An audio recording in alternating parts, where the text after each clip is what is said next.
Morning Exercises, January 10th. A devout man, and one that feared God with all his house, which gave much alms to the people, and prayed to God always. Acts 10:2. We should beware of general and indiscriminate reflections upon communities and professions. They are injurious. They tend to make and keep the parties what they are generally supposed to be.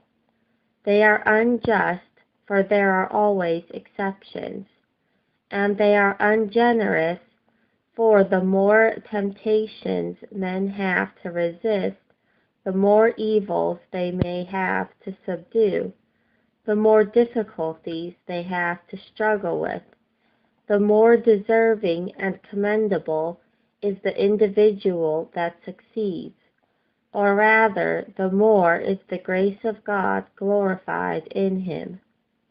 Can there be no excellency connected with alms?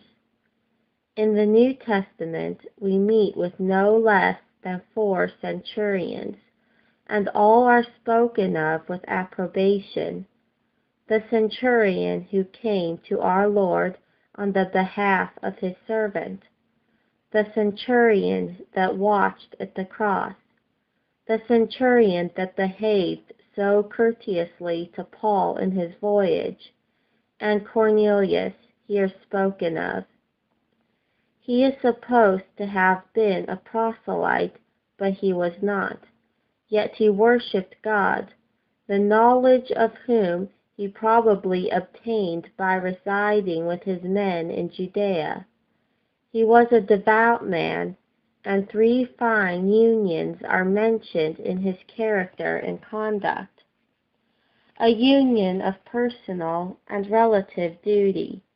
He feared God with all his house. This was like Joshua, who said, "As for me and my house, we will serve the Lord. Not my house without myself, nor myself without my house, but I and my house."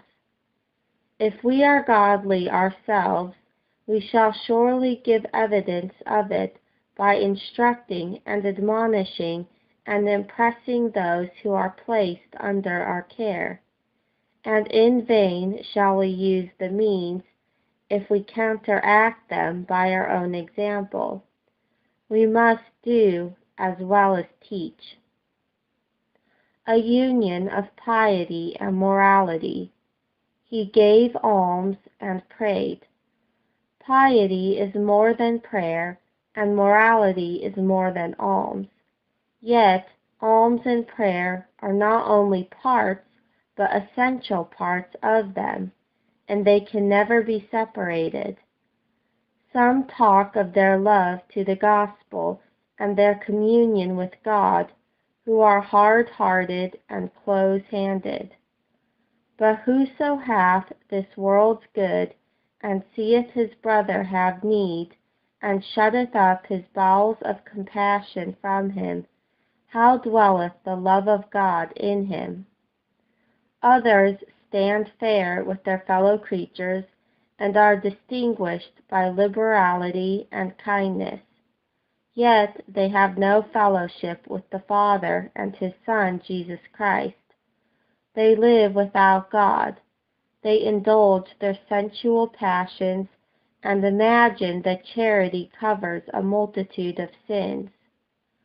But pure religion and undefiled before God and the Father is this: to visit the fatherless and widows in their affliction, and to keep themselves unspotted from the world. A union of the real and eminent in religion. He gave much alms to the people, and prayed to God always. There cannot be the eminence of grace without the reality, but there may be the reality without the eminence. We should be thankful for a day of small things, but we ought to seek after a day of great ones. we should add to the essentials of religion its excellences too.